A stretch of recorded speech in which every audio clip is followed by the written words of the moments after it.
So, the DJI Osmo Pocket 4 has finally landed, following in the footsteps of the best-selling Pocket 3.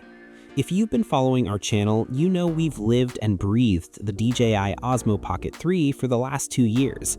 It's been the gold standard for vlogging, and honestly, we were skeptical when we heard the Pocket 4 was dropping this month.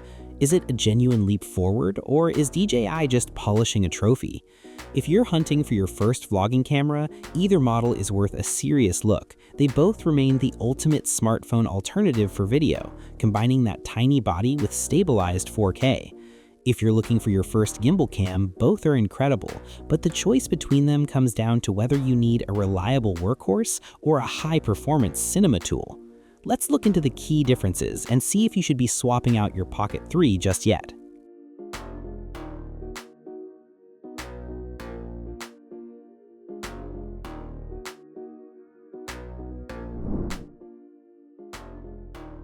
When we look at the footage side by side, the difference in richness is immediate. The Pocket 3 features a fantastic 1-inch sensor that captures 4K at 60 FPS, and for most creators, that's more than enough. But compared to that, the Pocket 4 introduces a new stacked CMOS sensor that bumps the dynamic range up to 14 stops. While the Pocket 3 uses D-Log-M at HLG to help with highlights, the Pocket 4 moves into a true 10-bit D-Log profile. In our tests, especially during those tricky sunset shots in Dhaka, the Pocket 4 pulled detail out of deep shadows that would have been crushed on the Pocket 3. The 4's new sensor also features a low light mode that expands the range by another 2 stops, making it significantly more fulfilled in pitch black environments. If you're a professional colorist, the Pocket 4 gives you a flat image that is far more flexible in post. This is where the Pocket 4 really pulls away. The Pocket 3 was already a beast, offering 4K at 120 FPS, which gave us that butter-smooth 4x slow motion. It was a massive jump over the Pocket 2's 1080p limit. However, the Pocket 4 doubles down, offering 8x slow motion at 4K 240ps. Usually, cameras have to sacrifice resolution to hit those frame rates, but DJI kept it at 4K. If you're shooting sports or cinematic transitions where every millisecond counts, the Pocket 3's 120 FPS starts to feel standard, while the Pocket 4 feels elite. It's worth noting, though, that the Pocket 3 can only hit 240 FPS if you drop down to 1080p, so the Pocket 4 is the clear winner for anyone who refuses to compromise on clarity. We've always relied on the Pocket 3's full-pixel fast focusing and ActiveTrack 6.0, but it did have its moments where it would lose a small subject in a busy background. The Pocket 4 introduces ActiveTrack 7.0, and it is noticeably stickier. We tried double-tapping subjects at 4x zoom, and the camera stayed locked on even if the person briefly went behind a tree, something the Pocket 3 struggled with. Another major difference is that the Pocket 4 allows you to use this advanced tracking while in D-Log or while using the 2x lossless zoom. On the Pocket 3, you often had to choose between high-end color profiles and the best tracking features.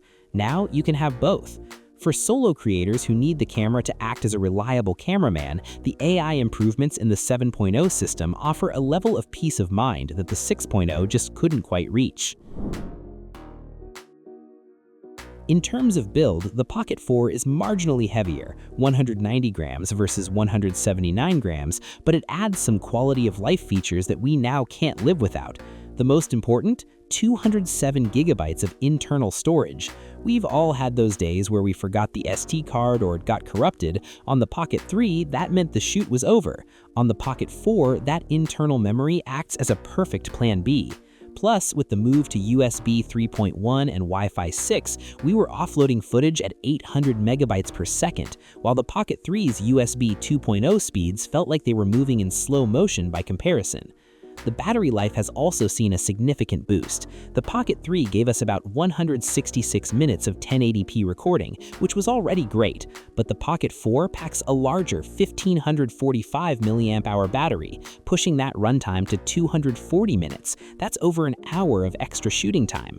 And when you do run low, it hits 80% charge in just 18 minutes, whereas the Pocket 3 took a bit longer to get to that same level. So here's the bottom line. The DJI Osmo Pocket 3 is still an incredible camera. If you already own it and you're mostly shooting for social media in standard color profiles, you probably don't need to upgrade. It's still a 4K powerhouse that delivers better stabilized video than any phone on the market. But the Osmo Pocket 4 is for the creator who felt the bottlenecks of the previous generation. If you've ever wished for internal storage, faster file transfers, or that 240 FPS slow motion for professional B-roll, the Pocket 4 is a refined masterpiece. It takes everything that worked in the Pocket 3 and adds the professional-grade tools, like the 14-stop dynamic range and quad-channel audio that bridge the gap between vlogging gear and a cinema rig. Our final take? If this is your first Pocket, go for the 4. The built-in memory and battery life alone make it worth the extra investment. But if you're rocking the Pocket 3, only upgrade if you find yourself limited by the dynamic range or the 120 FPS cap. It's a solid, smart evolution, and we're keeping it in our kit for the long haul. That's the breakdown on the Pocket 4. It's not a revolution, but it's a very sensible improvement on what was already the best vlogging camera on the market. We're curious to hear from you. Does that 240 FPS slow motion or the built-in storage tempt you enough to pull the trigger, or are you sticking with your Pocket 3 for another year? Let us know in the comments below. If you found this comparison helpful, hit that like button and subscribe so you don't miss our next deep dive. Thanks for watching, be blessed, and we'll see you in the next one.